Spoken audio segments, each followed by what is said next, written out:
اعوذ باللہ من الشیطان الرجیم بسم اللہ الرحمن الرحیم۔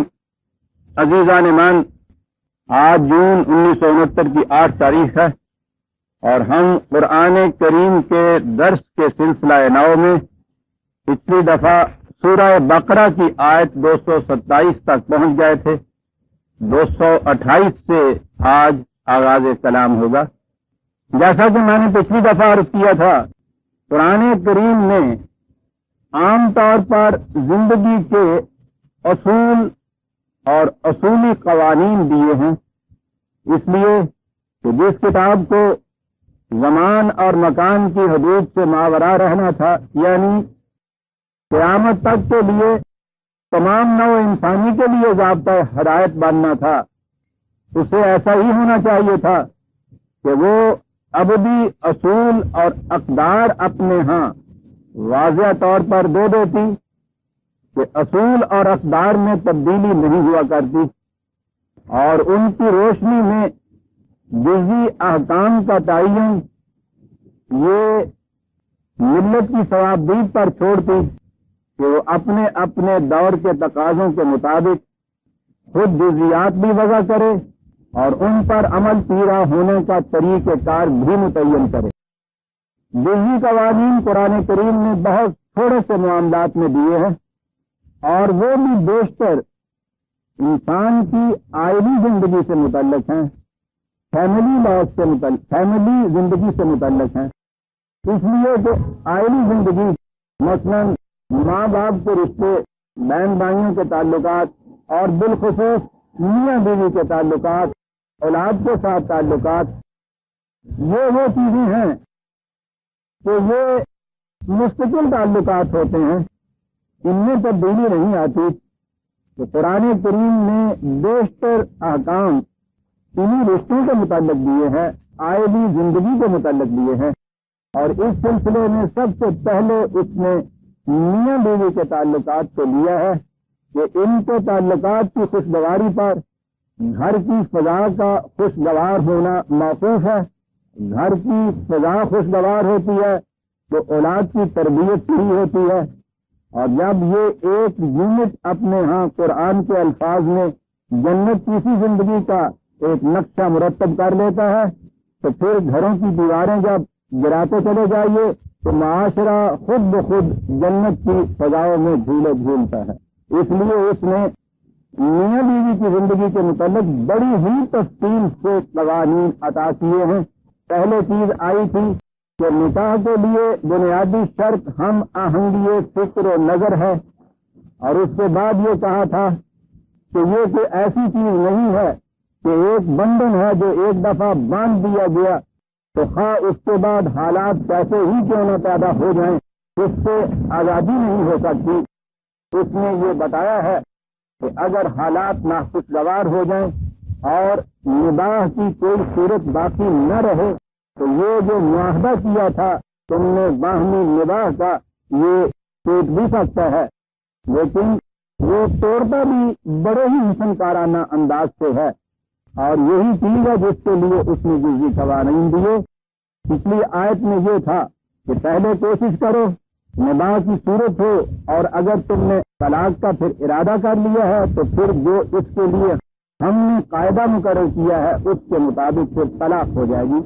طلاق کو میں نے عرض کیا تھا لفظی معنی ہے آزاد ہو جانے کے، اور اس سے مفہوم ہے کہ یہ جو معاہدہ کیا تھا اس زواجی زندگی بسر کرنے کا، اس معاہدہ کی تنسیخ کا نام طلاق ہے، یعنی اس سے ٹوٹ جانے کا، علیحدہ ہو جانے کا، کل عدم ہو جانے کا نام۔ اسے غور سے سن رکھیے کہ یہ بڑی اہم چیز ہے۔ آپ کہیں گے یہ اہم چیز کیا ہے؟ ٹھیک ہے، طلاق کے معنی ہے آزاد ہو جانا، تو پھر اس میں بات کون سی ہوئی؟ ابھی بات سامنے آ جاتی ہے کہ میں کیوں زور دے رہا ہوں۔ اس کے معنی ہے اس معاہدے کے ختم ہو جانے کا نام طلاق۔ اس وقت کہیں گے جب یہ معاہدہ ختم ہو جائے گا، اس کے معنی ہے آزاد ہو جانا۔ جس طرح عقد کے معنی ہے معاہدے کا طے پا جانا، معاہدے کے الفاظ اور آدمی سے یہ عقد نہیں ہوگا، بلکہ یہ معاہدہ طے پائے گا جس وقت اسے آپ عقد کہیں گے۔ اسی طرح اس عقد کے کھل جانے کا نام آزاد ہو جانا، کل عدم قرار پا جانا، اس کا منسوخ ہو جانا، جب یہ واقع ہو جائے گا تو پھر اس کو طلاق کہا جائے گا. ذہن میں رکھیے 228ویں سورت. طلاق یافتہ عورت والمطلقات یتربصن بانفسهن ثلاثة قروء ولا يحل لهن ان يكتمن ما خلق الله في ارحامهن ان كن يؤمن بالله واليوم الاخر. طلاق کے بعد عورت ایک متعین مدت تک دوسری جگہ نکاح نہیں کر سکتی. بہت بڑی مصلحت اس کے اندر, اور مصلحت خود بتا دی کہ انہیں چاہیے کہ اگر وہ حمل سے ہیں تو اس کا اعلان کر دیں. مدت ہے 3 قروء. قرع حیض کی مدت کو کہتی ہیں, یعنی 1 مہینہ عام طور پر ایک ماہواری ایام کے بعد دوسرے ماہواری ایام کا جو درمیانی عرصہ ہے اسے کہتے ہیں 3 ہے, اس کو کہہ لیجیے.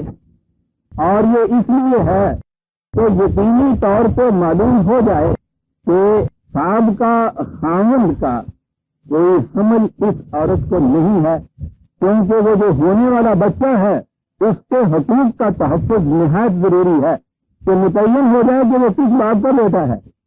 اسی لیے یہ کہا کہ اتنا وہ انتظار بھی کرے, اور اگر استقرار حمل ہے تو اسے چاہیے کہ اسے چھپائے نہیں بلکہ بات واضح طور پر کہہ دے. یہاں یہ کہا کہ 3 مہینے کے لیے اسے انتظار کرنا ہوگا. اس کو عدت کی مدت کہتے ہیں.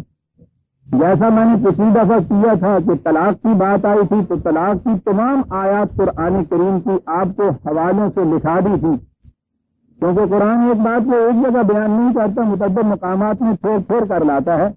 وہ سارے مقامات بیک وقت سامنے آ جائیں تو وہ مسئلہ بالکل واضح صاف بیان ہو جاتا ہے.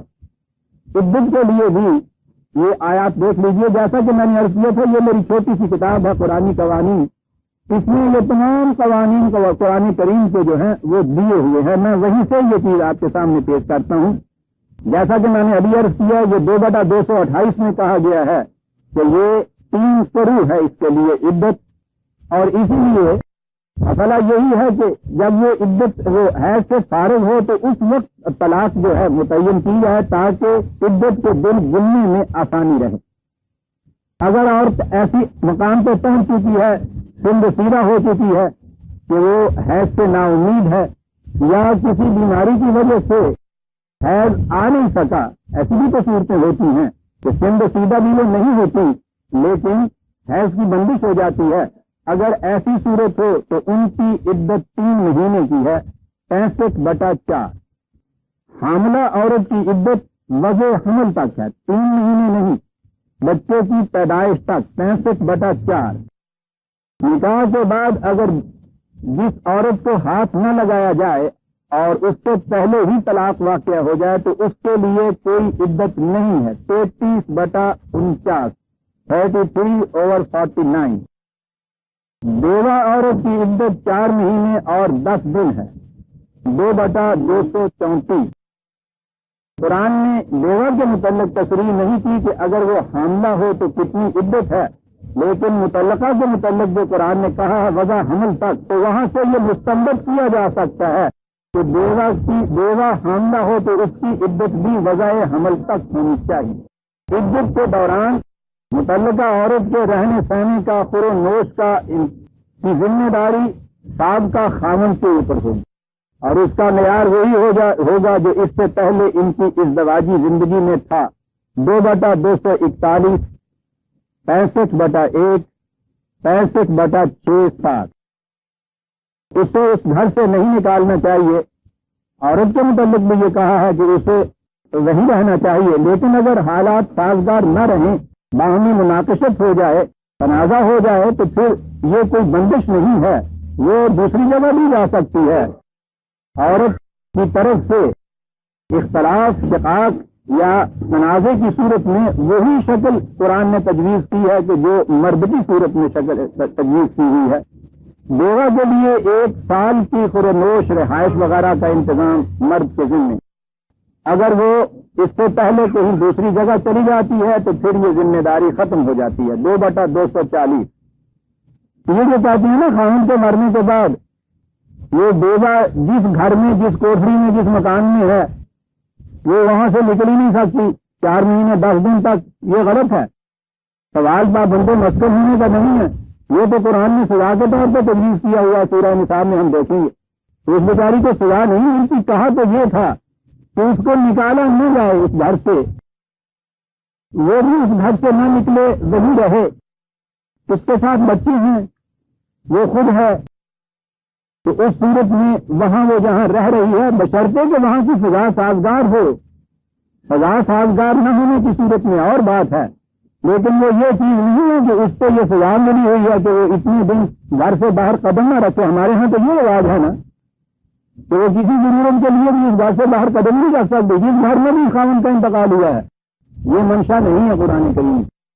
یہ عدت کے متعلق قرآن نے کہا وَبَعُولَتُهُنَّ أَحَقُّ بِرَدِّهِنَّ فِي ذَلِكَ إِنْ أَرَادُوا إِصْلَاحًا۔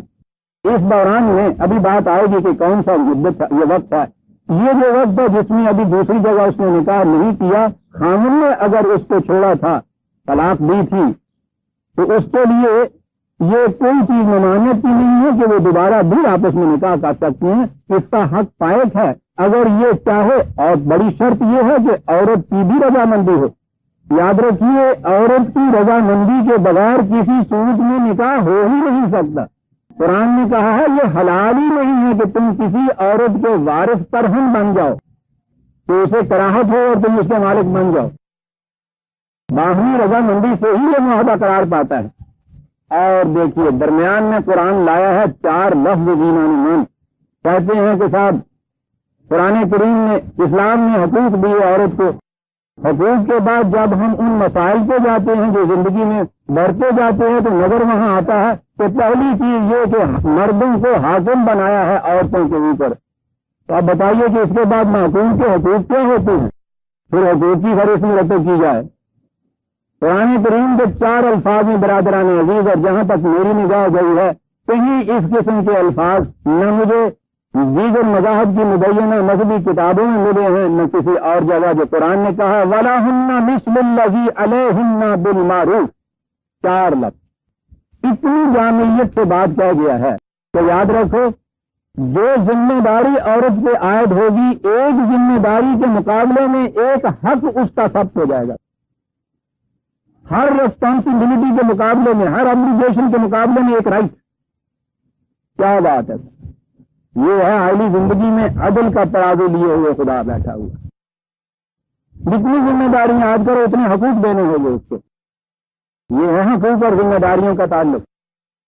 یہاں ذمہ داریاں ساری کی ساری عورت کی، حقوق سارے کے سارے مرد کے۔ یہ آگے واقع ہوئے، پھر وہ آگے بڑھتے ہیں تو روایات آتی ہیں کہ اگر کسی کو سجدہ کرنے کی اجازت ہوتی تو میں کہتا کہ عورت مرد کو سجدہ کرے، پھر مجازی خدا تو ہے ہی، پھر یہ میاں ہے، یعنی اس کے بعد اللہ میاں ہے اور یہ میاں ہے۔ ہاں اس کے بعد حقوق کا تصور نہیں ہو سکتا، ظالمان حقوق کا تصور تو ان 4 لفظوں میں ہوگا۔ ہر ذمہ داری کے مقابلے میں ایک حق ہے، کیجیے فرشتے میں تک۔ لیکن ہمارے ہاں تو ہوتا یہ ہے، عجیب چیز ہے، قرآن کے ساتھ جو کچھ کیا جاتا ہے قرآن کی آیت کے ایک ٹکڑے کو الگ کر لیا جاتا ہے۔ وہ جو آپ کو ایک آیت سنایا کرتے ہیں 3 4 ویڈیو کرنے کے سلسلے میں، آپ دیکھیں گے کہ آیت بھی یہاں سے پڑھی جاتی ہے۔ نکاح نامے کے جو فارم چھپے ہوئے ہوتے ہیں ان کے میں نے دیکھا ہے آیت لکھی جاتی ہے جہاں سے۔ کہاں سے لکھی جاتی ہے؟ ہم کے ہی ماتا بالکل من النساء مثنى وثلاث ورباع، عورتوں میں سے جو تمہیں پسند ہو 2 2 3 3 4 4 شادی کرنا۔ نکاح کے وقت میں یہاں سے یہ آیت پڑھی جاتی ہے، نکاح نامے کے اوپر یہاں سے یہ آیت لکھی ہوئی ہوتی ہے۔ تھوڑی سی عربی جاننے والا بھی وہ جانتا ہے کہ یہ جو فن کے فے ہے اس کے معنی تو ہے، اس کے پہلے اگر ہوگا یعنی شرط پہلے ہوگی تو اس کے بعد جگہ ہوگی نا۔ فن کے کے معنی تو تم ایسا کرو، کبھی کوئی فکر ایسا شروع ہوتا ہے جو تو سے شروع ہوا پہلے اس کے اگر میں ہے، لیکن یہ یہاں سے شروع کرتے ہیں۔ یہ آیت ابتدا نہیں، آیت کے درمیان میں سے آئی ہیں، وہ پہلے اس کے پہلے شرط موجود ہے وَإِنْ خِفْتُمْ، اور اگر یہ دیکھیے نا اگر آیا پہلے جملہ شرطیہ تو بنتا اس طرح سے ہے تو شرط پہلے ہوتی ہے جزا بعد اس کے تو بعد میں ہوتا۔ وَإِنْ خِفْتُمْ وہ کبھی نہیں پڑھیں گے، یہ کبھی نہیں لکھیں گے، قرآن کی آیت کے متعلق بھی کچھ آپ کے یہاں ہوتا ہے، دھڑلے سے ہوتا ہے، معاشرے میں ہوتا ہے، لکھا ہوا ہوتا ہے. وَإِن خِفْتُمْ أَلَّا تُقْسِطُوا فِي الْيَتَامَىٰ فَانكِحُوا مَا طَابَ لَكُمْ. اگر تمہیں اس چیز کا ڈر ہو کہ وہ جو عورتیں خاوند کے بغیر رہ گئی ہیں، ایسے حالات پیدا ہو گئے ہیں کہ میرجیبل ایج کی، شادی شدہ ایج کی بیوائیں اتنی رہ گئی ہیں یا ان کے بچے کہ جن کا معاملہ تم کسی طرح سے بھی اور انصاف سے طے نہیں کر سکتے، تو پھر اس کی ایک شکل یہ ہے کہ ان کی حفاظت کے لیے ان کو تم نکاح میں لا کر ان کی حفاظت کا سامان کر دو. اور پھر اگلی شرط پھر آگے یہ چیز ہے، وَإِنْ خِفْتُمْ أَلَّا تَعْدِلُوا فَوَاحِدَةً. اور اس کو بھی اگر تم دیکھو کہ عمل نہیں کر سکو گے تو پھر وہ وہی ایک والا قانون رہے گا. قرآن ہے عزیزان ایمان، اس عمدگی سے کہہ گیا کہ قانون تو ہے مونوگیمک، ایک بھی. لیکن اگر ایسے حالات کبھی پیدا ہو جائے ہنگامی معاشرے میں، جیسے کہ جنگ کی صورت میں پیدا ہوتے ہیں، اور پھر اسلامی سوسائٹی کے اندر تو یہ واقعی صورت خطرناک اختیار کر جاتی ہیں کہ مسلمان عورت کسی غیر مسلم سے شادی نہیں کر سکتی، نہ کافر سے، نہ مشرک سے، نہ اہل کتاب سے. مختصر سی ایک جماعت مدینے میں جنگ شروع ہو گئے، جنگ میں ہمیشہ ایبل باڈیز جو ہیں، نوجوان جو ہیں، وہ جنگ میں کام آتے ہیں، وہ جنگ میں کام آنے شروع ہو گئے. مرد کم ہو گئے، عورتیں زیادہ ہو گئی. مکے سے مسلمان عورتیں اپنی کافر شہروں کو چھوڑ کر بھاگ کر مدینے آ گئی. یہ سچویشن پیدا ہو گئی تھی. یہ کیا کرو کمیونٹی ایسے میں، یہ عورتیں کسی غیر مسلم سے شادی نہیں کر سکتی. مسلم کمیونٹی کی تعداد مردوں کی کم ہو رہی ہے، عورتوں کی تعداد اتنی بڑھ رہی ہے. اس کے لیے ایک ہنگامی صورت پیدا کی تھی کہ اگر تمہیں یہ خطرہ لاحق ہو جائے کہ ان کے مسئلے کا کوئی you will not be able to do justice to do this. یہ ہے قرآن کے الفاظ، کتنا عجیب جامع لفظ ہے یہ. عورت کے ساتھ جسٹس میں آپ سمجھ سکتے ہیں کہ کیا کچھ شامل ہے. اس صورت میں معاشرہ اگر یہ چاہے تو یہ ایک حل ہے اس مشکل کا، لیکن اس میں بھی یہ دیکھ لو کہ گھر کو جہنم نہ بنا لو. تعادلوں کے معنی یہی نہیں ہے کہ آنے والی بیوی سے تم عدل نہ کر سکو، جو پہلے رہنے والی ہے اگر اس سے عدل نہیں ہوا تو وہی بات ہوگی سر. اس سے تو عدل اسی صورت میں ہوگا کہ اس کی رضامندی سے ایسا ہو، ورنہ پہلے دن سے ہی غیر عدل کی شکل پیدا ہو جائے گی. وہ تو میں جب آؤں گا سورہ نساء پہ وہاں عرض کروں گا. میں کہہ یہ رہا تھا کہ ہمارے یہاں کرتے یہ ہیں کہ قرآن کی آیتوں کے اندر سے 4 لفظ ٹکڑے لے کے پھر یہ تھا خدا نے یہ کہہ دیا. اسی طرح سے یہاں ہوتا ہے کہ واہ صاحب آپ نے کہہ دیا کہ مساوات ہے، یہاں حقوق و ذمہ داریاں برابر ہیں، یعنی آپ نے کہہ دیا وہ یہ جو 4 لفظ تھے یہ تو قرآن میں نے داخل کیے تھے، اور اگلے 4 لفظ ان کے قرآن میں تھے. وہاں سے بات ثابت. وَلِلرِّجَالِ عَلَيْهِنَّ دَرَجَةٌ. دیکھیے صاحب قرآن کہتا ہے مردوں کو ان کے اوپر فضیلت حاصل ہے، افضلیت حاصل ہے، درجات حاصل ہیں. ساری آیت پڑھو تو بات ثابت ہو جائے. وہ کہتا ہے طلاق کی صورت میں فریقین اس معاہدے سے آزاد ہو گئے. عورت پر ایک پابندی عائد کی جا رہی ہے، 4 مہینے تک نکاح نہیں کر سکتی، اس پابندی کی مصلحت بتائی جاتی ہے. مرد کے لیے تو یہ چیز ضروری نہیں ہے جس کے لیے یہ 4 مہینے لگائے ہیں عورت کے لیے. وہ تو اس لیے تھا نا کہ اس کا یقین ہو جائے کہ حمل نہیں ہے.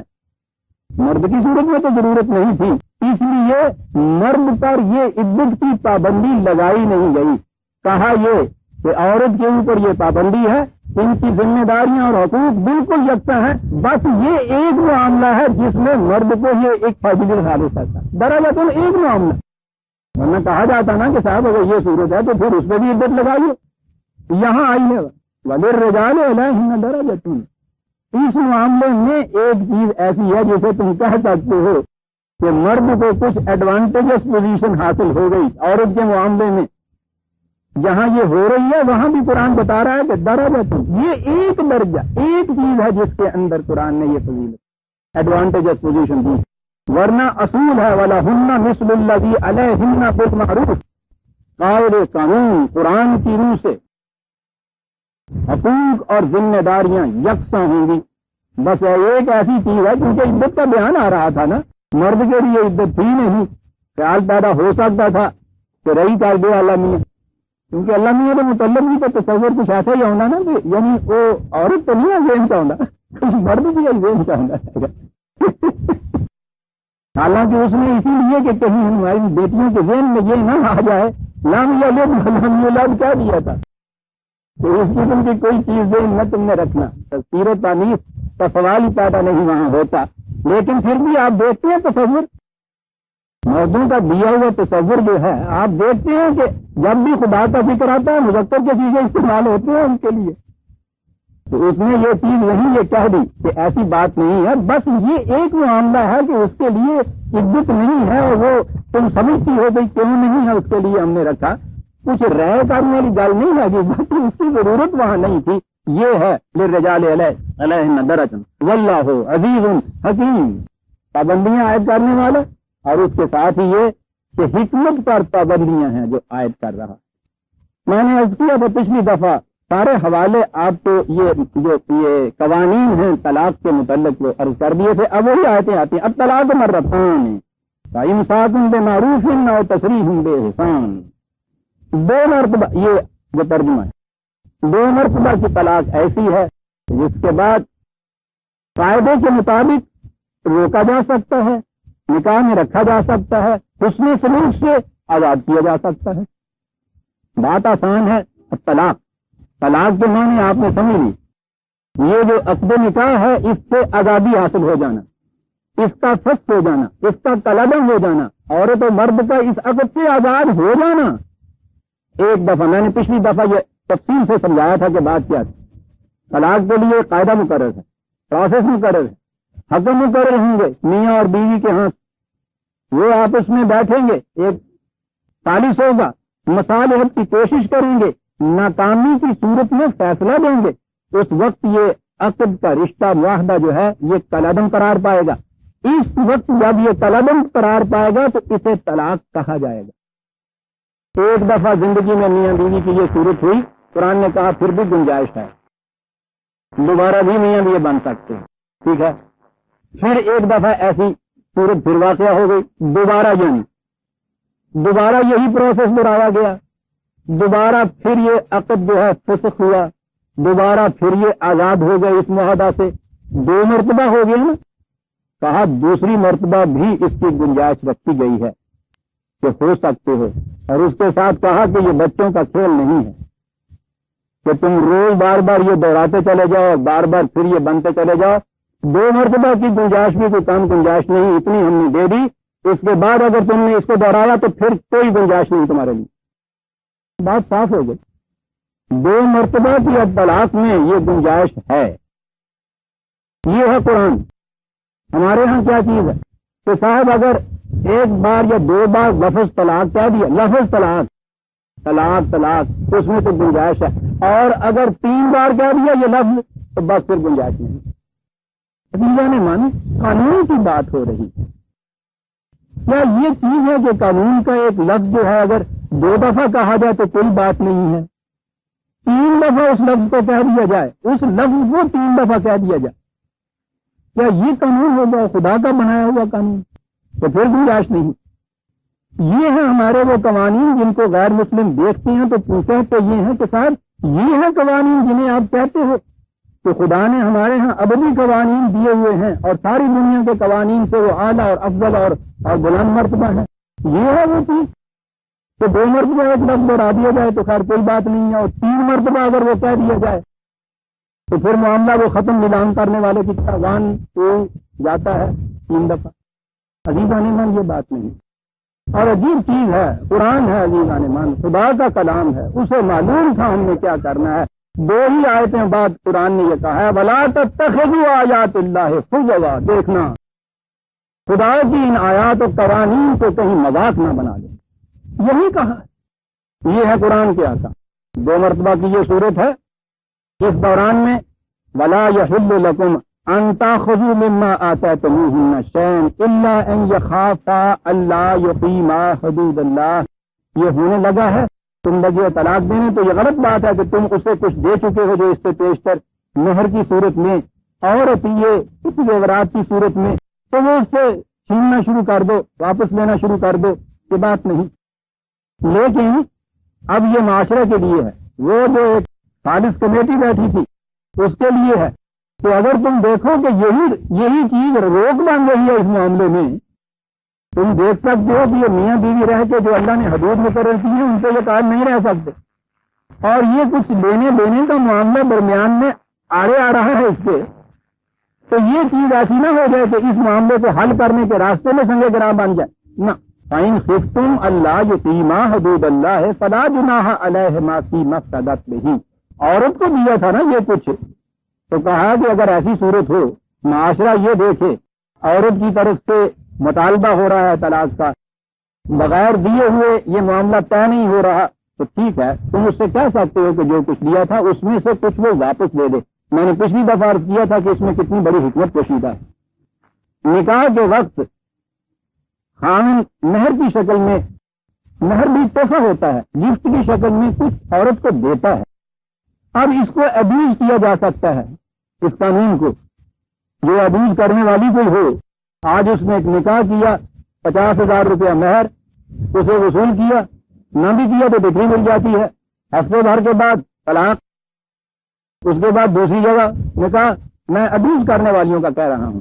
تو قانون دینے والا خدا جو ہے وہ ان گنجائشوں، ان راستوں کو بھی بند کرتا ہے. تو کہا کہ یہ صورت نہیں ہو کہ کوئی یہ شروع کر دے اس قسم کا قصہ. ایسی صورت میں یہ جو مجاز ہے، ثالث، یہ حاکم، یہ عدالت، یہ فیملی کورٹ، وہ یہ طے کرے کہ نہیں کوئی چیز ایسی پیدا نہیں ہوئی ہے اور تم تو اس غرض کے لیے یہ کچھ کر رہی ہو، اس لیے ٹھیک ہے وہ واپس دینا ہوگا تمہیں. یہ وہ شکل ہے جس کے لیے کہا کہ اگر تم دیکھو کہ وہ حدود اللہ کی پابندی نہیں کر رہے، نہیں کر سکیں گے، تو اس صورت میں تم یہ کہہ سکتے ہو عورت سے کہ کچھ تم واپس دے دو، پھر معاہدہ فسخ کر دو. اب ہمارے ہاں یہ صورت ہے کہ مرد کو تو یہ حق حاصل ہے جس وقت جب جی چاہے بغیر کسی قسم کا کوئی ریزن دیے ہوئے، کوئی وجہ بتائے، کوئی سبب بتائے، طلاق طلاق اور طلاق 3 مرتبہ کہا، معاملہ ختم. اس کے بعد دوبارہ ان کا نکاح، وہ جو میں نے عرض کیا تھا پچھلی دفعہ، بار بار دہرانا اچھا نہیں لگتا، بغل میں میری بیٹیاں اور بہنیں بیٹھی ہوئی ہوتی ہیں جسے حلالہ آپ کہتے ہیں. مرد کو تو یہ حق حاصل کہ جس وقت جی چاہے، ذرا سا غصہ تاؤ میں آیا، ہڈیاں میں نمک زیادہ پڑا، طلاق طلاق طلاق، معاملہ ختم. اس کے بعد بیچاری رو رہی ہے، یہ بے گناہ عورت کے اوپر ظلم پہ ظلم ہو رہے ہیں. اسے کوئی حق ایسا نہیں ہے کہ جو معاہدہ اس کی مرضی سے اس طرح سے طے ہوا تھا وہ اپنی مرضی سے توڑ دے. یہ جائے عدالتوں میں. مرد کے لیے اگر یہ رکھا جاتا تو پھر بھی یہ بات تھی کہ روز عدالتوں میں یہ جاتے ہی ہیں. یہ بیچاری پردہ نشین گھر میں بیٹھنے والی، جس کے متعلق قرآن نے کہا ہے کہ اس کی تو حالت یہ ہے کہ یہ بیچاری اپنا کاج بھی اچھی طرح سے وہاں پلیٹ نہیں کر سکتی. اسے تو یہ حکم دیا گیا کہ جاؤ کچہری. میاں صاحب گھر میں کھڑے کھڑے طلاق طلاق طلاق، معاملہ ختم. اور جب پھر وہ چلو کچہری والا معاملہ ہوتا ہے تو اس میں جو کچھ ہوتا ہے وہ آپ کو اور مجھے سب کو معلوم ہے. کیا خدا یہ اس قسم کے قوانین دے گا جس کے متعلق خود اس نے یہ کہا ہے؟ تو اس کو تو اس حالت میں رکھا ہوا ہے مرد نے کہ یہ بیچاری دوسرے مرد کے سامنے اپنا قصہ بیان نہیں کر سکتی. بات بھی یہ ٹھیک. تلک حدود اللہ فلا تعتدوها، یاد رکھو یہ ہم نے حدیں باندھ دی ہیں، ان سے تجاوز نہ کرو. سنیے، ومن یتعدی حدود اللہ فاولئک هم الظالمون، جو ان حدود سے تجاوز کریں گے ظلم کریں گے. دیکھا آپ نے کتنا ظلم ہوتا ہے عورت کے اوپر آج ہمارے معاشرے میں. حدود اللہ سے تجاوز ہوا ہے. فَإِن طَلَّقَهَا، یہ ہے 2 دفعہ کی معاہدے کے فسخ ہونے کے بعد گنجائش باقی ہے. اور اگر 2 کے بعد آگے پھر نوبت یہ آ گئی ہے، اگر یہ صورت پیدا ہوئی ہے، فَلَا تَحِلُّ لَهُ مِن بَعْدُ حَتَّى تَنكِحَ زَوْجًا غَيْرَهُ فَإِن طَلَّقَهَا فَلَا جُنَاحَ عَلَيْهِمَا إِن يَتَرَاجَعَا إِن ظَنَّا أَن يُقِيمَا حُدُودَ اللَّهِ وَتِلْكَ حُدُودُ اللَّهِ يُبَيِّنُهَا لِقَوْمٍ يَعْلَمُونَ. ہاں، اس نے کہیں کسی اور مرد سے پھر شادی کر لی، زمانہ گزر گیا، بیوہ ہو گئی، یا وہاں سے بھی اس کی طلاق کی نوبت آ پہنچی. اس دوران میں آپس کے تجربے نے یہ بتایا کہ نہیں یہ نکاح بہتر تھا. کہا کہ اب پھر اس کی گنجائش نکلے گی. ابدی طور پر وہ بالکل نہیں پھٹکارتا، قانونی پابندیاں عائد کرتا ہے تاکہ اصلاح کی شکل نکلتی آئے. یہ تھی وہ چیز جس کے لیے کہا کہ 3 دفعہ یہ کہہ دیا طلاق، اور اس کے بعد پھر معاذ اللہ یہ چھوڑیے قصہ آپ کو معلوم ہے، میں نہیں دہرانا چاہتا۔ وَإِذَا طَلَّقْتُمُ النِّسَاءَ فَبَلَغْنَ أَجَلَهُنَّ فَأَمْسِكُوهُنَّ بِمَعْرُوفٍ أَوْ سَرِّحُوهُنَّ بِمَعْرُوفٍ، وہی 2 دفعہ کی طلاق کا قصہ جس میں گنجائش ہے واپسی کی۔ اگر وہ اپنی عدت کی مدت پہ پہنچنا چاہتی ہیں تو اس کے بعد پھر یہ چیز فیصلے کر لینے کی ہے۔ رکھنا چاہتے ہو قانون کے مطابق، میاں بیوی رہنا چاہتے ہو، اس صورت میں میاں بیوی رہ سکو۔ حسن سلوک سے چھوڑنا چاہتے ہو تو اس کو حسن سلوک سے چھوڑ دو۔ یہاں چھوڑتے وقت بھی حسن سلوک، یہ تو میاں بیوی کا آپس میں چھوڑنا ہے عزیزان مان۔ وہ تو یہ کہتا ہے کہ دشمنوں کو بھی مکے کے قریش اتنی اذیت دے رہے ہیں رسول اللہ صلی اللہ علیہ وسلم، اس کے بعد وہ وقت آ رہا ہے جب ان سے قطع علائق کیا جائے گا، قطع تعلق کیا جائے گا۔ وہاں بھی کہا گیا ہے وَاهْجُرْهُمْ هَجْرًا جَمِيلًا، تعلقات رکھنے حسن کارانہ تو ایک طرف کہا ہے، تعلقات منقطع کرو تو وہ بھی حسن کارانہ انداز سے منقطع کرو، ورنہ تعلقات کے منقطع ہونے میں وہ جڑا دورو پٹتا ہے ساڈے، وہ تو آپ کو معلوم ہے نا، وہ تو ایسا پنجابی کہوں گا یوں علم نشرہ ہوں وہ معاملہ، اور وہ چیز ہے کہ جو ہمارے ہاں والا وہ کہہ گیا، میری لگ بھی کسی نے نہیں دیکھی، ٹوٹنی نہیں جگ دیکھتا۔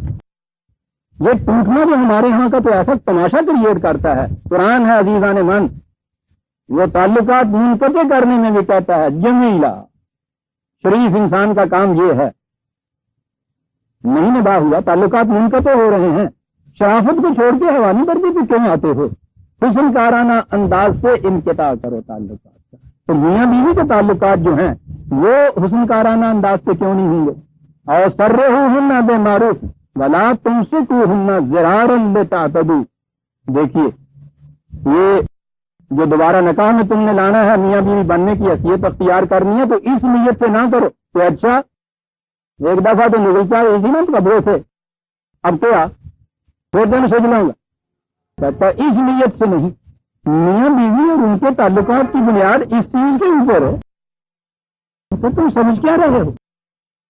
تو یہ تو تعلق ہی زوج کا ہے، اور میں آپ کو بتا چکا ہوں عربی زبان میں زوج کہتے ہیں اس چیز کو 2 چیزوں کے ہیں کہ وہ دونوں کے ملنے سے ایک اکٹھی چیز بنے، ان میں سے اگر ایک رہ جائے یا ایک ناقص ہو جائے تو بات چلے ہی نہ آگے۔ گاڑی کے جو 2 پہیے ہوتے ہیں، گدے کے 2 پہیے، وہ ایک دوسرے کے زوج کہلاتے ہیں، اتنا ان کا صحیح برابر کا ہونا ضروری ہے، ایک جیسا ہونا ضروری ہے۔ ایک پہیہ ذرا سا چھوٹا کر دیجئے دوسرے پہیے سے اور چلائیے گاڑی کو، تو چھوٹا تو ایک طرف رہا، یہاں تو بنیاد ہی آپ تعلقات کی رکھتے ہیں، یعنی عورت کا تو ہمیشہ چھوٹا پہیہ قرار دیا آپ نے، پھر جو گاڑیاں چلتی ہیں آپ کو دیکھ لیا، تو چھوٹا تو ایک طرف رہا۔ اگر صورت یہ ہوگا کہ ایک پہیہ گول ہو دوسرا چمکرا ہو تو دیکھو نا چراہے تو اس گڈی کا حال جو کچھ ہوا ہے، چراہے میں دیکھنے کی ضرورت کیا ہے عزیزان من؟ ہر گھر میں وہ گاڑی دیکھیے کہ کیا ہو رہی ہے۔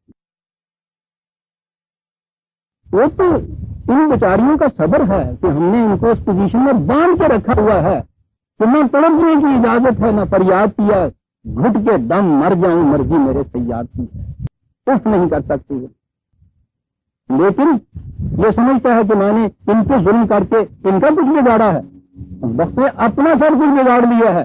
آدھی آبادی انسانیت کی جس کو آپ اس حالت میں رکھتے ہیں، پھر انسانیت آگے قدم بڑھا سکے گی؟ جو عذاب ہمارے یہاں آئے ہوئے ہیں ان میں بیشتر وجہ یہ ہے، گھر میں مساوات کی زندگی، تعظیم کی زندگی، احترام کی زندگی، ایک دوسرے کے ساتھ رفاقت کی زندگی بسر کیجیے۔ دیکھیے گھر کا نقشہ کیا ہوتا ہے، آپ کو کتنا سکون قلب حاصل ہوتا ہے، بچوں کی تربیت کیسے ہوتی ہے، باہر کے معاشرے میں آپ کی بیلنس پرسنالٹی کیا چیزیں پیدا کرتی ہے۔ یہاں تو مصیبت یہ ہوتی ہے، صبح بیوی سے لڑ کے جاتا ہے، بدقسمتی سے اگر مجسٹریٹ واقع ہوتا ہے پھانسی دے دینا اس بیگلان جا کے، غصہ کتوں کا کرتا چلے جا کے۔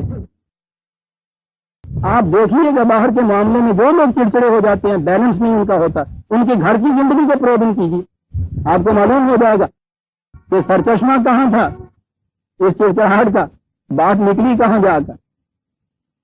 قرآن یہ کرتا عزیزان من کہ بیلنس پرسنالٹی، ایک اعتدال پہ قائم ذات، متوازن ذات، گھر کے اندر بناتا ہے اور وہ اسی صورت میں بن سکتی ہے کہ یہ جو دو زوج ہیں گاڑی کو چلانے کے لیے یکسانیت ہو ان کے اندر، ہم آہنگی ہو، رفاقت ہو، احترام ہو، تعظیم ہو ایک دوسرے کی۔ پھر دیکھیے کہ نقشہ کیا بنتا ہے آپ کے یہاں کے معاشرے کا۔ اور سر ولا تم سے کو ہونا زرارن لیتا تدو نہیں و نہیں یافعل ذالک کا۔ ہاں ہاں ہاں، قرآن ہے عزیزان من، جو ایسا کرتا ہے اس نیت سے باندھ کے رکھتا ہے اس کو بیوی کو، بظاہر یہ نظر آتا ہے نا کہ یہ اس پہ ظلم کر رہا ہے۔ غور سے سنیے عزیزان من، قرآن ہے وَمَن يَفْعَلْ ذَلِكَ فَقَدْ ظَلَمَ نَفْسَهُ، جو ایسا کرتا ہے بظاہر دل میں خوش ہوتا ہے تو اس پہ ظلم کر رہا ہو، کہ بس اپنے آپ پہ ظلم کر رہا ہو۔ واہ واہ واہ واہ، دیکھا عزیزان من قرآن کی عظمت کتنی ابھر کر سامنے آ جاتی ہے۔ فقط ظلم نفس، اور یہاں کہا ہے وَلَا تَتَّخِذُوا آیَاتِ اللَّهِ هُزُوًا، دیکھنا خدا کے قوانین کو مذاق نہ بنا دینا۔ یہ قوانین کیا ہیں؟ وَاذْكُرُوا نِعْمَتَ اللَّهِ عَلَيْكُمْ، یہ خدا کی نعمت ہے یہ جو تمہیں قوانین دے رہا ہے۔ ہر نماز کی ہر رکعت کے اندر دعا یہ مانگتے ہیں کہ راستہ ہم کو دکھا، صراط الذین انعمت علیہم، ان کا راستہ دکھا جس پہ تم نے اپنا انعام کیا ہے۔ اور آپ دیکھ رہے ہیں کہ یہ منعم علیہ ہمارے ہاں، تو پھر اس کے بعد ذہن میں وہی نقشے آتے ہیں نا کہ تقویٰ پرہیزگار، جو ہم نے اپنے ہاں تصور بنا رکھا ہے۔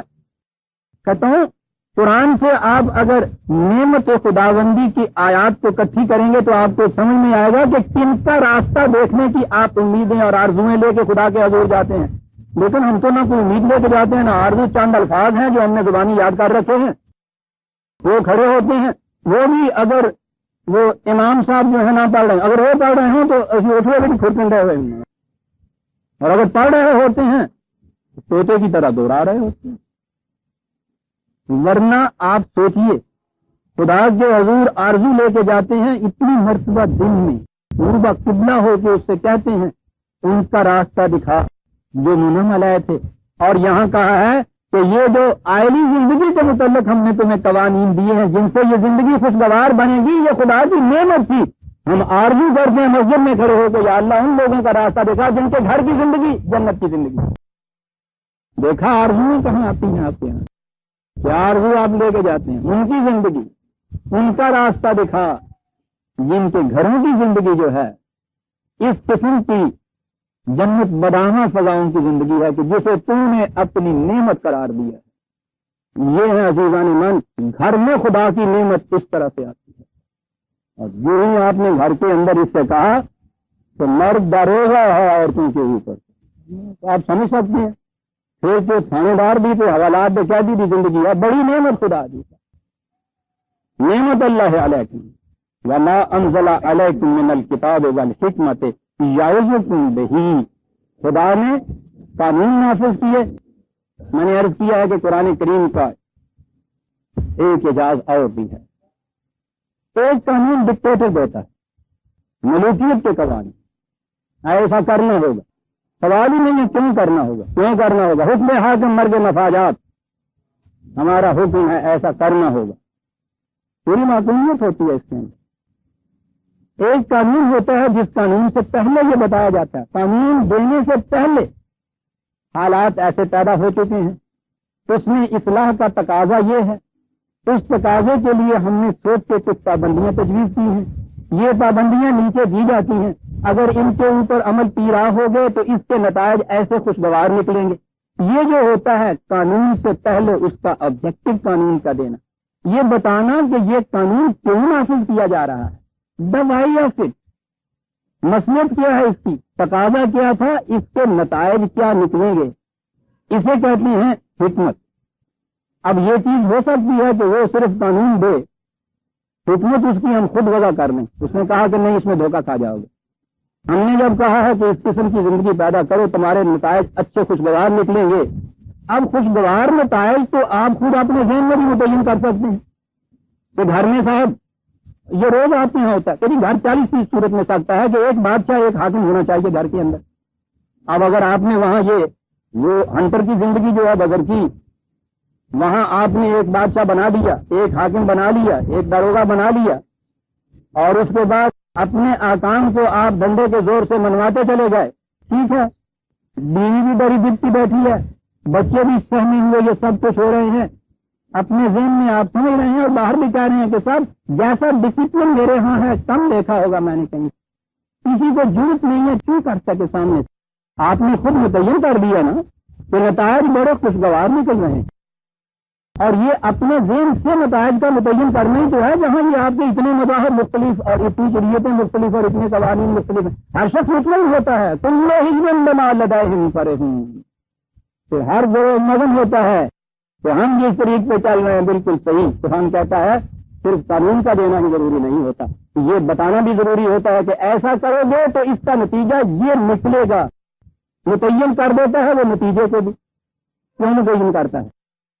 تاکہ فریب میں انسان نہ رہے، اگر وہ نتیجہ نکلتا ہے تو سمجھ لیجئے کہ قانون پہ عمل ہو رہا ہے، اور اگر وہ نتیجہ نہیں نکل رہا تو پھر سمجھیے کہ ہم کہیں غلطی کر رہے ہیں، آپ کو کھڑے ہو کے دوبارہ سوچنا پڑے گا، ٹریفک سگنل کے مطابق چلو گے ایکسیڈنٹس نہیں ہوں گے، یہ اس کی حکمت ہے، ٹریفک سگنل کے مطابق چلو کتاب ہے، ایکسیڈنٹس نہیں ہوں گے حکمت ہے، اگر اس کے باوجود ایکسیڈنٹ ہوتے ہیں تو پھر یہ قانون بنانے والے کھڑے ہو کے سوچتے ہیں کہیں کوئی چیز ڈیفیکٹ کی رہ گئی ہے، پھر اس میں امپروومنٹ وہ کرتے ہیں، خدا نے جو قوانین دیے ہیں ان قوانین پہ عمل پیرا ہونے سے جو نتیجہ مرتب ہونا ہے اس نے خود ہی بتا دیا کہ ایسا ہوگا، تاکہ اپنے آپ کو فریب میں نہ رکھتے جاؤ، نے کہا ہے کہ صلاۃ جو ہے تنہا عن الفحشاء والمنکر، صلاۃ فحشاء اور منکر سے روکے گی، صلاۃ کتاب حکم قانون حکمت فحشاء اور منکر سے روکے گی، ہر بے حیائی کی بات، ہر ایسی چیز کو جو معاشرہ کے اندر منکر نامعقول ہو، ریزن کو اپیل نہ کرے، بہودگیاں پھیلائے، فحشاء ہو، بخل پھیلائے، فحشاء کے یہ بھی معنی عربی زبان کے اندر ہوتے ہیں، منکر کے معنی عقل و فریب کار کی ہیلا کاریاں ہوتی ہیں، یہ بتایا ہے کہ الصلاۃ یہ کرے گی، اب کچھ بھی آپ نام رکھ لیجئے، کوئی بھی چیز آپ کر لیجئے، اگر وہ یہ نتیجہ پیدا کرتی ہے تو وہ خدا کے مقرر کیے ہوئے صلاۃ کے اوپر عمل پیرا ہے امت، اور اگر آپ مطمئن ہیں کہ بالکل نماز صحیح ہو گئی اور یہ نتیجہ پیدا نہیں ہو رہا تو پھر تو دو میں سے ایک شکل ضرور ہوگی، یا تو یہ کہ معاذ اللہ خدا نے یہ بات یوں ہی کہہ دی تھی صاحب یہ صلاۃ بالکل اس کے ارکان کے ساتھ تعجیلاً پڑھی جا رہی ہے، پاؤں میں اتنا فاصلہ، ہاتھ وہاں تک اٹھیں، رکوع میں یوں جاؤ تو یہ زاویہ بنے، سجدہ اس طرح سے، یہ ساری اس کی جزیات ٹھیک طے ہو رہی ہیں، لیکن فحشاء اور منکر سے نہیں روکا جاتا معاشرے کے اندر، تو کھڑے ہو کے سوچنا پڑے گا کہ یہ نتیجہ تو نہیں مرتب ہو رہا، کہیں غلطی ہو رہی ایسا ہے، کنٹینیو تو کوئی نہیں کرے گا، اس کے بعد کھڑا ہو کے سوچے گا، اور اگر ہم نے اس کا نتیجہ خود ہی ذہن میں مرتب کر لیا کہ اس سے انسان کو سکون حاصل ہوتا ہے، ثواب ملتا ہے، آخرت میں نجات مل جائے گی تو معاملہ ختم ہے، ٹھیک ہے، آپ نے دیکھا کہ کتاب کے ساتھ حکمت جو خود ہی قرآن نے دی ہے کتنی بڑی چیز ہے، پریگمیٹک ٹیسٹ، نتائج جو ہیں وہ ثابت کریں کہ حکم کے اوپر سے ہی عمل ہو رہا ہے، وہ نتائج مرتب نہیں ہو رہے تو حکم پہ عمل نہیں ہو رہا، کیونکہ معاذ اللہ ہم یہ تو پھر کہیں گے نہیں نا کہ خدا نے یہ بات یوں ہی کہہ دی، ہم تو ٹھیک طریقے کے اوپر صلاۃ ادا کرتے ہیں، نتائج یہ نہیں نکلتے تو پھر یہاں کوئی غلطی ہے،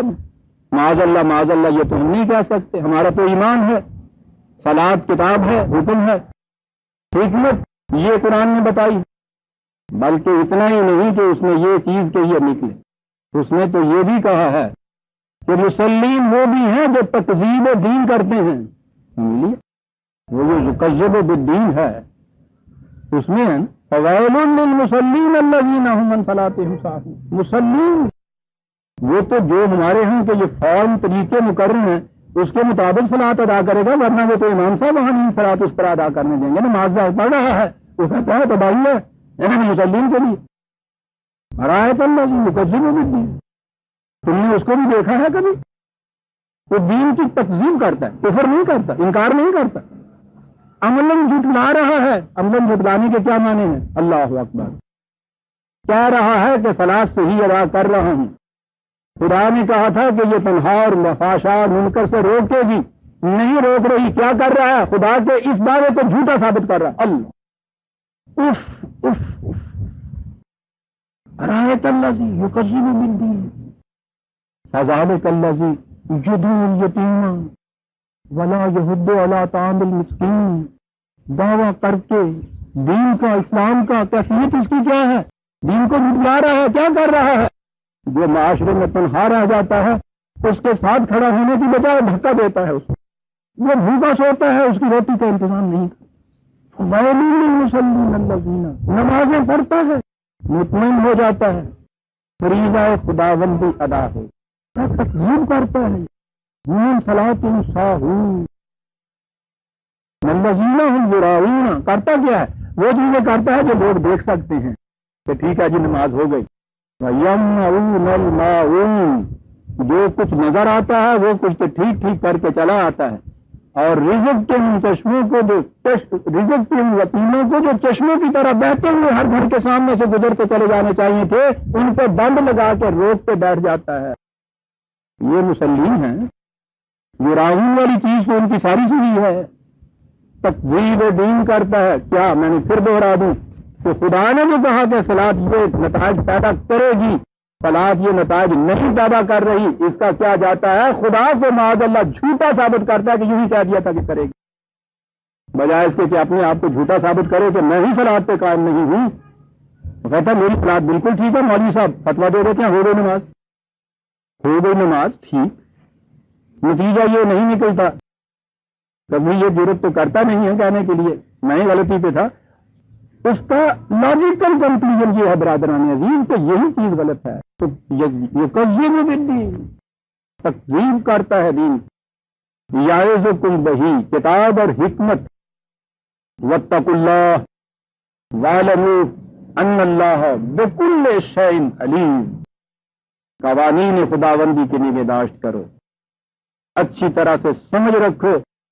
یہی نہیں ہے کہ تم نے محسوس طور پر، مرئی طور پر جو اس کی فارم، اس کی شکل، اس کی یہ چیزیں ہیں ادا کر دی، سمجھ لیا کہ وہ چیز ہو گئی. بکل شیء علیم، ہر شے کا علم رکھتا ہے. وہ یہ دیکھ رہا ہے کہ یہ صلاۃ و نتائج پیدا کرتی ہے یا نہیں. میں نے عرض کیا تھا کہ قرآن نے کتاب کے ساتھ حکمت کو منزل من اللہ کیوں کہا ہے، اور یہ چیز ہے کہ جو اسے قادر و مطلق ہونے کے باوجود ڈکٹیٹر نہیں بتا رہے. ڈکٹیٹر کو ضرورت نہیں ہوتی یہ بتانے کی کہ میں یہ حکم کیوں دے رہا ہوں، اس کا نتیجہ کیا نکلے. اس کا ہر حکم اس کے فائدے کے لیے ہوتا ہے، اپنے فائدے کے لیے وہ دیتا ہے. یہ جو حکم دیتا ہے یہ تمہارے فائدے کے لیے دیتا ہے، اس لیے ساتھ بتاتا ہے کہ اس کا نتیجہ کیا نکلے گا. ڈاکٹر جو دوائی تجویز کرتا ہے اس کے بعد بتاتا ہے آپ کو یہ اگر 3 مرتبہ یہ پیو گے اور یہ پوڑیا ساتھ کھاؤ گے تو اس کے بعد شام تک بخار اتر جائے گا یا ہلکا ضرور ہو جائے گا. یہ اس کی حکمت ہے. شام کو اگر آپ دیکھتے ہیں ٹیمپریچر لیتے ہیں بخار ٹوٹا نہیں، ہلکا بھی نہیں ہوا، تو آپ کو کھڑے ہو کے سوچنا پڑتا ہے، خود ڈاکٹر کو سوچنا پڑتا ہے. تشخیص غلط ہو گئی تھی، نسخہ غلط لکھا گیا تھا، دوائی غلط ملی ہے، استعمال غلط ہوا ہے. وہ کیوں اس چیز پہ زور دیا جا رہا ہے کہ کہیں غلط ہے کہیں غلط ہے؟ اس لیے کہ اس نے وہ نتیجہ پیدا نہیں کیا جو کرنا چاہیے تھا. ہمارے امراض کی تشخیص اس حاذق نے کی ہے جس سے بڑا کوئی طبیب نہیں ہو سکتا. خدا نسخہ اس حکیم مطلق نے تجویز کیا ہے جس سے بہتر شفاء لما فی الصدور کا اعلان جس نے کیا ہوا. شفاء للناس کہا ہے قرآن کو، نسخہ اس نے تجویز کیا ہوا ہے. لیکن نہ دکھ جائے نہ درما راس آئے مگر خبتے دوا ہے اور میں ہوں خبتے دوا. بخار نہیں ٹوٹ رہا، نہیں اتر رہا، نہ صاحب یہ کیا ہے؟ یہ تقدیر میں ایسا لکھا ہے. چل بھائی تدبیر صحیح ہے جو کچھ ہم کر رہے ہیں. بھائی تدبیر بھی تو خدا کی بتائی ہوئی تھی کہ جی تدبیر بھی تو خدا کی مقرر کی ہوئی ہے. ہمیں وہ تدبیر بتاتا ہے بخار ٹوٹے گا، ادھر تقدیر لکھتا ہے خود بخار سے کہتا ہے نہ ٹوٹنا. عزیزان من کیا کر رہے ہیں ہم؟ نہیں، کیا کر رہے ہیں نہیں، کیا نہیں کر رہے.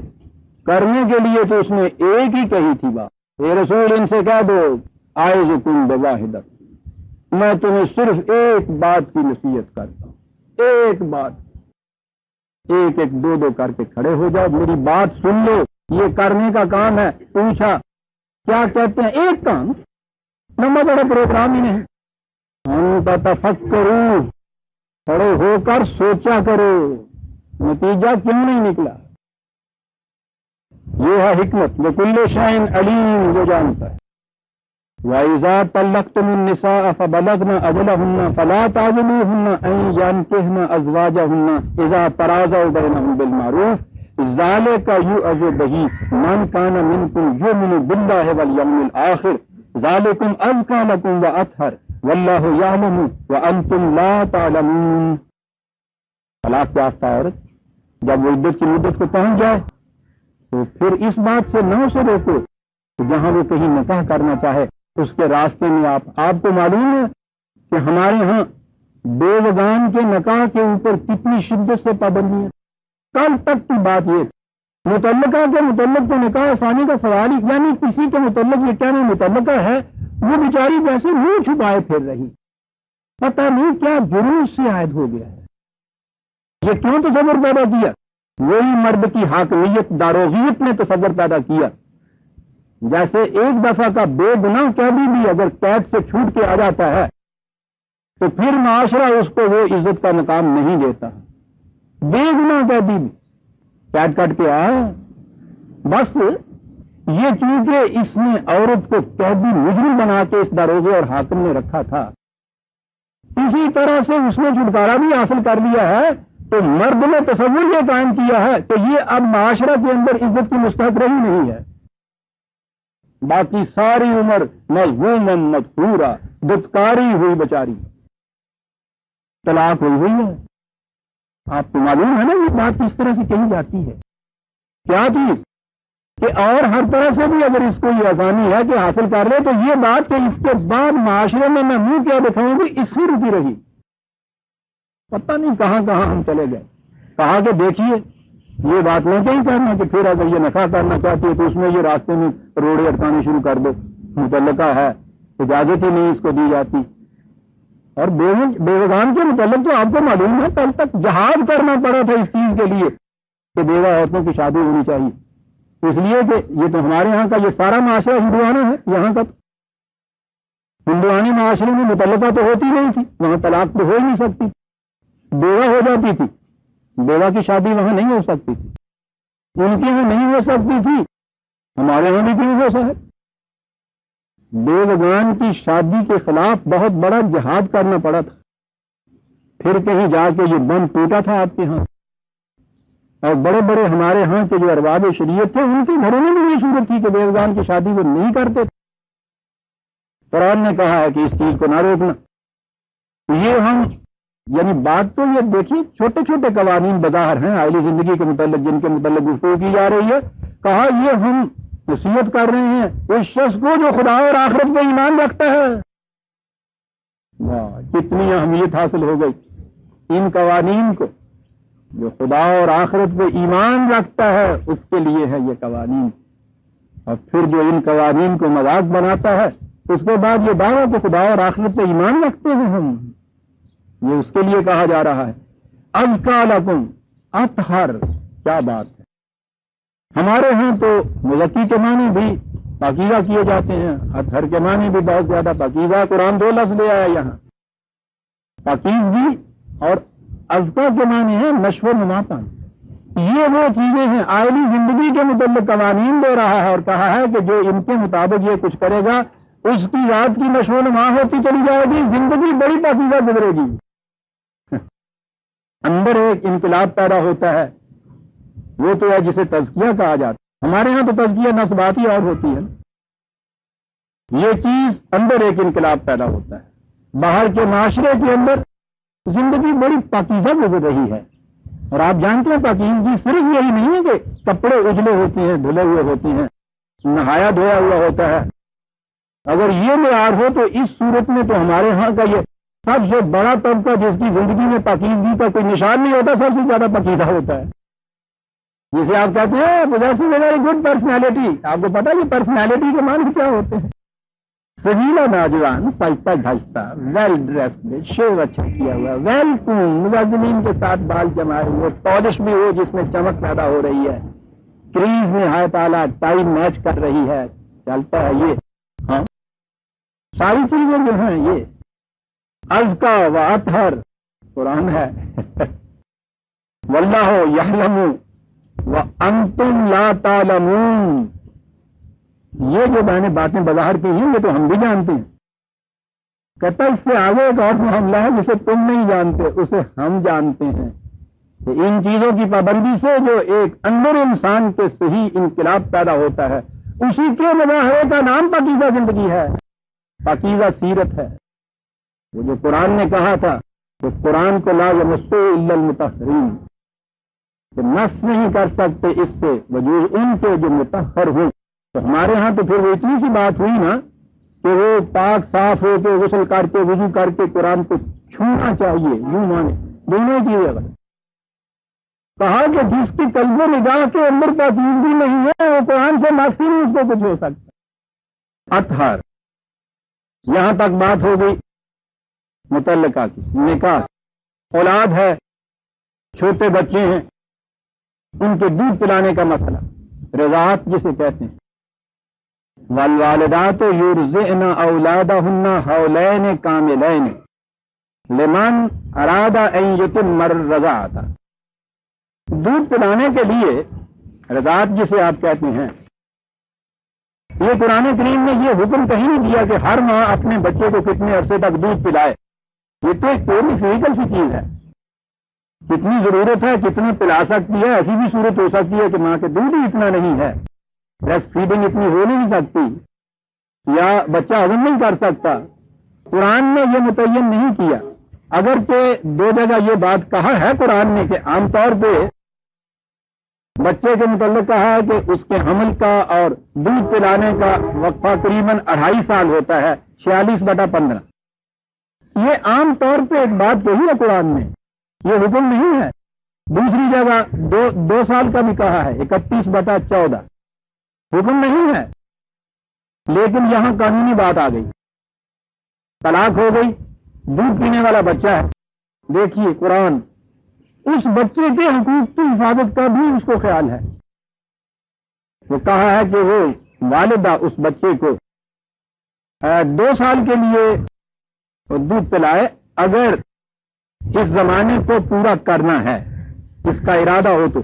یہ چیز اب مجبور نہیں ہے، دیکھیے قرآن یہ کہتا ہے یہ ضروری نہیں ہے کہ قانوناً مجبور کیا جائے اس عورت کو کہ تو ضرور اس بچے کو دودھ پلا، ہو سکتا ہے اس کے حالات اس کو اجازت نہ دیں، ہو سکتا ہے کہ اس نے جہاں شادی کرنی ہے وہاں یہ شرط عائد ہو جائے، اس کے راستے میں یہ چیز عائد ہو جائے۔ اور قرآن نے جسے بچوں کی گارجین شپ کہتے ہیں، اس کے لیے بھی خود نہیں کو قانون دیا، وہ ایک فکرہ دیا ہے، میں آگے عرض کروں گا، جامعہ ہے کہ کہاں بچے رہنے چاہیے۔ 2 سال کے لیے یہ کہ وَعَلَى الْمَوْلُودِ لَهُ رِزْقُهُنَّ وَكِسْوَتُهُنَّ بِالْمَعْرُوفِ، جس کا یہ بچہ ہے اس کے لیے ضروری ہے کہ اس مدت میں جب تک یہ دودھ پلانے کا معاملہ اس سے طے ہوا ہے، اس کے نان نفقے کی ذمہ داری اس کے اوپر ہوگی، کھانے پینے کی بھی، پہننے کی۔ لا تکلف نفس الا وسعها، سوال پیدا ہوا کتنا لینا چاہیے، خود نہیں مقرر کیا، فائدہ کیا مقرر کیا، یہ کہ ایسی صورت جس میں اس کے اوپر یہ چیز بوجھ نہ ہو، جیسے گھر کی زندگی کے اندر یہ اپنے بچوں کو پالتا تھا، اس بیوی کی ضروریات پورا کرتا تھا، بس اسی معیار کے مطابق یہ کچھ ہوگا۔ خدا یہ چاہتا ہی نہیں ہے کہ اپنی طرف سے مقرر کر کے خام خواہ تمہیں تکلیف میں ڈال دے۔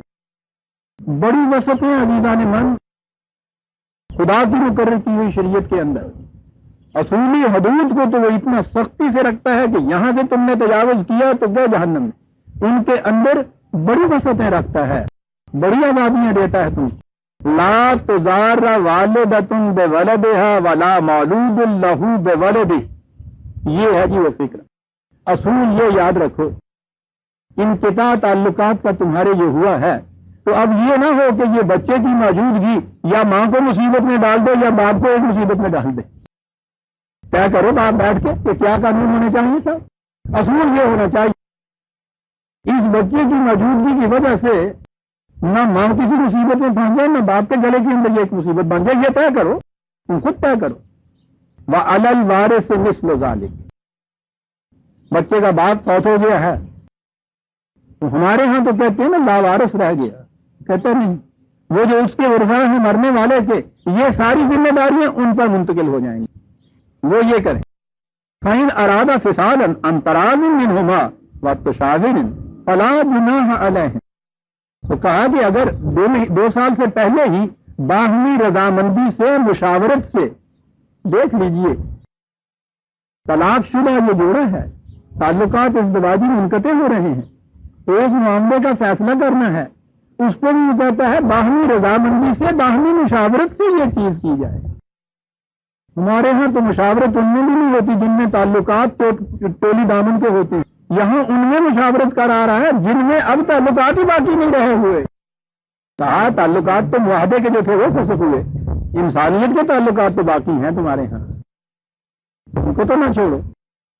وَإِنْ أَرَدْتُمْ أَنْ تَسْتَرْضِعُوا أَوْلَادَكُمْ. اور اگر یہ صورت ہو کہ یہ دودھ پلانا نہیں چاہتی، دودھ نہیں ہے اس کے یہاں کوئی اور انتظام، ایک لفظ ہے استرضاع، کسی اور جگہ سے دودھ پلانے کا انتظام کرنا چاہتے ہو فلا جناح علیکم، اس میں بھی کوئی حرج نہیں ہے. اذا سلمتم ما آتیتم بالمعروف. بس اتنی سی بات ہے، جو طے ہوا تھا اس سے اس کو پورے کا پورا چکا دو، دوسری جگہ انتظام کر لو. اتنے صاف احکام، اتنے سہل احکام ہیں جو دیے چلے جائیں. واتقوا اللہ. پھر وہی بات یہ ہے کہ قوانین خداوندی کی نگہداشت کرنی ہے. یہاں فارم کا تعلق نہیں ہے، طریق کا سوال نہیں ہے. طریق جو بھی ایسا ہو جس میں یہ مقصد پورا ہوتا ہو یہ کر لو. مقصد قانون خداوندی کی نگہداشت ہے. وَاعْلَمُوا أَنَّ اللَّهَ بِمَا تَعْمَلُونَ بَصِيرٌ. اور بات آخر میں وہی برادران عزیز جس بنیاد پہ قانون کی پابندی کی عمارت استوار ہوتی ہے، ہر وقت خیال یہ رہے، یہ نہیں کہ پولیس مین دیکھ رہا ہے یا نہیں. اس سے قانون کا احترام نہیں پیدا ہوتا. عزیزان من، ایمان یہ کہ خدا دیکھ رہا ہے، بس یہ ہے عزیزان من فیصلہ. مومن کافر کے اندر حد امتیاز یہ ہے، ورنہ پولیس مین کی سپرویژن یا ویجیلنس کے ماتحت تو قانون کی پابندیاں کافروں کی قومیں ایسے کر رہی ہیں، ہم رش کر رہے ہیں ان کے اوپر. ہمارے یہاں کا وفد گیا تھا نا چین میں، ہوٹل میں باہر نکلنے لگا، کہا ان سے کے ساتھ تالا لائیے. کہا کاہے کے لیے؟ کاہے کے لیے؟ میں باہر جا رہا ہوں اپنے کمرے میں تالا لگاؤں گا کہ نہیں کاہے کے لیے؟ اب یہ کاہے کے لیے کیا سمجھے بیچارہ. یہاں بھی کبھی کسی سے پوچھا کسی نے کہ تالا کاہے کے لیے؟ اس نے کہا کہ صاحب اندر میری چیزیں ہیں کہ نہیں. ٹھیک ہے، پھر کیا ہوا؟ جی وہ کہ چوری نہ ہو جائے. کہنے کے کہاں سے باتیں آپ کر رہے ہیں، کس ملک میں آپ آئے ہوئے ہیں؟ ہمارے ملک میں تالا نہیں ہوتا اس لیے کہ یہاں چوری نہیں. یہ نہیں تھا کہ ہوٹل کے ہر دروازے کے اوپر ایک پولیس والا کھڑا تھا. پولیس والا بھی ناکام رہ گیا تھا، فوجی کھڑا تھا. آج کل تو فوجی کھڑا کرنا پڑتا ہے. نہ، سارے ملک میں پولیس ہی نہیں، سوائے مملکت کے امور کے جو انتظام کے ہوتے ہیں، بغاوت وغیرہ، سازشیں وغیرہ، معاشرے کے انتظام کے لیے پولیس کی ضرورت نہیں پڑ رہی. وہ کہتا ہے کہ چوری ہوتی نہیں. اس نے کہا کہ میں نے پوچھا انٹرپریٹر سے، تھوڑی تھوڑی وہ جانتا تھا ہمارے ہاں کی انگریزی. وہ کہتا ہے کہ میں نے پوچھا کہ چوری ہوتی کیوں نہیں ہے. عزیزہ میں کیا باتیں بتاؤں میں، ہوتی کیوں نہیں ہے؟ فلاسفر نہیں ہے، یوں ترجمان ہے. زبان وہ جانتا ہے، صرف ترجمان کی یہ خصوصیت ہوتی ہے. کہتا ہے بڑی مشکل سے لفظ اس نے چنے. بات جو اس نے کہی وہ کہنا یہ چاہتا تھا کہ چوری ہوتی ہے تمہاری چیز ہے میں لے جاؤں، جہاں چیز کے متعلق یہ ہو ہی نہ کہ وہ تیری ہے، یا میری ہے بھی چوری ہے میرے اللہ. جی میں نے کہا تھا عزیزان من کہ سپاہی کے کھڑے ہوتے ہوئے چوری نہ کرنا تو ایک طرف رہا، سپاہی کی عدم موجودگی میں بھی چوری نہ کرنا، یہ چیزیں تو ان ملکوں نے بھی اپنے ہاں یہ پیدا کر لی ہیں جو خدا پہ بھی نہیں ایمان رکھتے، ایمان آخرت پہ بھی نہیں رکھتے. ہمارے یہاں کیا چیز اس نے بتائی تھی، وہاں بھی اگر آپ پروت کے دیکھیں گے تو وہاں ان کے دل کے اندر بھی ایک آئیڈیالوجی ہوگی، باطل ہی کی صحیح، وہ بھی اپنے نتائج پیدا کرتی ہے۔ یہ چیز جو تھی کہ صاحب چیز تو چوری تو وہاں ہوتی ہے نا جو تمہاری چیز میں لے جاؤں، دیکھا آپ نے یہ اصول ہے۔ یہاں کیا اصول ہے عزیزان من، جس کے لیے کسی پولیس مین کی ضرورت نہیں پڑتی، تالے کی ضرورت نہیں پڑتی، بڑی بات آسان، ان اللہ وَاعْلَمُوا ان اللہ بما تعملون بصیر۔ یقین رکھو اس چیز کا کہ جو کچھ تم کر رہے ہو وہ دیکھ رہا ہے، جو کر رہے ہو وہی دیکھ نہیں رہا۔ کہا وہ تمہاری نگاہ کی خیانتوں اور دل کے ارادوں تک سے واقف ہوتا ہے۔ کہاں چلا گیا قرآن؟ یہاں تو پھر بھی نیت یا ارادہ عمل میں جب آئے تو اس پہ گرفت ہوتی۔ اتنی ایفیشنٹ آپ کے یہاں ڈیٹیکشن کیوں نہ ہو جرم کی؟ جرم جب محسوس طور پر ارتکاب اس کا ہو جائے اس صورت میں یہ ہے، یا ایسا شبہ پڑ جائے کہ یہ کرے گا، دل میں اگر خیالات گزر رہے ہیں دن رات گزرتے چلے جائیں، کوئی حرکت ایسی سرزد نہیں ہو جس سے شبہ پڑے یا آپ ارتکاب جرم نہ کریں، گرفت نہیں ہوتی۔ یہاں کیفیت یہ ہے کہ دل میں گزرنے والے خیالات سے بھی وہ واقف ہے، اور جو کچھ میرے دل میں گزر رہا ہے وہ بھی انڈیٹیکٹڈ نہیں رہ سکتا۔ کون پیش کرے گا؟ کہاں پیش کیا جائے گا؟ یہ تو جب آیات آئیں گی تو وہاں سورہ بنی اسرائیل میں بتاؤں گا، بات صاف کی کہہ دی۔ پیش کیا مقدمہ، پہلے دن ملزم نے یہ کہہ دیا کہ صاحب پولیس کی رپورٹ ہے، مجھے اس پہ اعتبار نہیں ہوتا، دوسرے کی رپورٹ۔ شہادت میں دوسرا آیا، صاحب نہیں صاحب یہ گواہ جو ہے یہ پھر گیا ہے، مل گیا ہے دوسروں سے، یوں صورت نہیں ہے۔ ہزار چیزیں ایسی نکلتی ہیں۔ وہ تو ایک گنجائش ہے اس قسم کی جو وہ چیز ہوتا تھا کہ پکڑے جاتے ہیں فرشتوں کے لکھے پر ناحق۔ آدمی کوئی ہمارا بنے تحریر بھی تھا۔ قرآن کہتا ہے کہ تمہارا آدمی نہیں، کفا بنفسک علیک یوم الحساب، اس عدالت میں تو خود اپنے خلاف گواہی دے گا۔ کہا جائے گا تلک کا کتاب ہے، یہ ہے تیرا اعمال نامہ۔ پولیس کا کنسٹیبل یا ڈی ایس پی پروسیکیوشن نہیں پڑے گا، اقرا کتاب اپنا اعمال نامہ آپ پڑھ، علیک الحساب۔ تیرے خلاف گواہی دینے والا تیرا اپنا نفس، خود اپنے خلاف گواہی دے، اپنا اعمال نامہ آپ پڑھ۔ حقیقت من پوچھا کرتے ہیں کہ صاحب ایمان کا کیا تعلق ہے ایمان سے؟ انسان اگر نیک عمل ہے ایمان پھر کہاں آتا ہے؟ وہ ٹھیک ہے ہمارا ایمان جو ہے وہ تو آتا کہیں نہیں، لیکن آپ دیکھیں ایمان کہاں آتا ہے؟ اس کا نام ایمان۔ یہ یقین کامل کے دل میں گزرنے والے خیالات سے بھی وہ واقف ہے، اور یہ چیز جو ہے سامنے آنی ہے، میں نے خود اپنے خلاف شہادت دے کر بیڑیاں پہن لینی ہے۔ ایمان اسے کہتے ہیں، اور یہی بنیاد ہے عزیزان ایمان۔ آج بنے یا آج سے 10,000 سال بنے، انسانی معاشرے میں امن اس دن قائم ہونا ہے جس دن یہ ایمان آ جانا ہے۔